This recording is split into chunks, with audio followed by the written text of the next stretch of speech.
बाजारामध्ये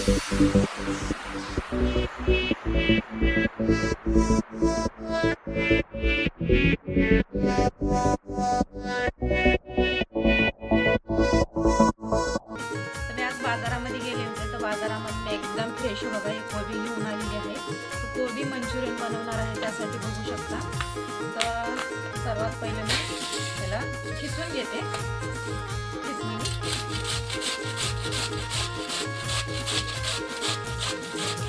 तर मी आता याला खिसून घेतलेला आहे, एकदम बारीक खिसलेला आहे. तर मी आता याला एका पाण्याने स्वच्छ धुवून घेते. याला स्वच्छ धुवून घेतलेलं आहे एका पाण्यामध्ये. तर आता पाणी निसरण्यासाठी आता हे चाळ्यामध्ये ठेवले मी. तर जे साहित्य याच्यामध्ये टाकणार आहे ते पण दाखवते मी. बघू शकता कोथिंबीर घेतलेली आहे, मी अद्रक घेतलेली आहे, 3 हिरव्या मिरच्या घेतल्या आहेत, लसूण घेतलेला आहे. आता याचं वाटण बनवून घेते. बघू शकता पाणी निसरण्यासाठी ठेवलं होतं मी. पाणी निसरून झालेलं आहे, एक बाउलमध्ये काढून पण घेतलेलं आहे मी. आणि इथं मक्याचं पीठ घेतलेलं आहे मी, कॉर्नफ्लॉवर चमच्याने 2 चमचे घेतलेले आहे. आणि मैदा घेतलेला आहे 2 चमचे. काश्मीरी मिरची पावडर घेतलेला आहे. आणि हे अर्धा चमचा छोटा आपला जिलेबी कलर घेतलेला आहे मी. आणि आता हे वाटण पण बनवून घेतलेलं आहे मी, कोथिंबीर, अद्रक, लसूण, मिरची. तर आता सर्वात पहिला आता हे घालते मी, हे वाटण.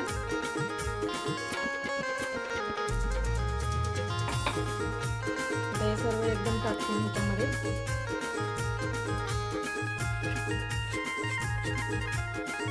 तर मी आता सर्व मिक्स करून घेतलेलं आहे. हे छान आता मिक्स पण झालेलं आहे. तर मी याला अर्धा तास मुरत ठेवते झाकण ठेवून. तर मी झाकण उघडते. अर्धा तास मुरत ठेवले होते मी. तर बघू शकता. आणि इकडे तेल पण गरम झालेलं आहे. आता याचे हे गोल गोल हे बघा, हे असं बनवून याच्यामध्ये सोडायचं.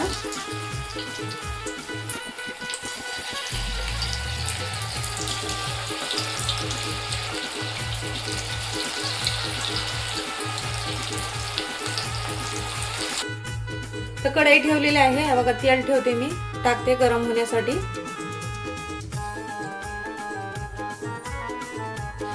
तर सर्व मंचुरियन मी टाकलेले आहे तेलामध्ये फ्राय होण्यासाठी. तर मध्यम आचेवरतीच बनवायचं आहे. पलटी मारते. हे बघा एकदम मस्त सुटसुटीत झालेले आहेत. सर्व मंचुरियन असंच बनवणार आहे. दोन्ही साईडने फ्राय झालेले आहेत, मी काढून घेते आता.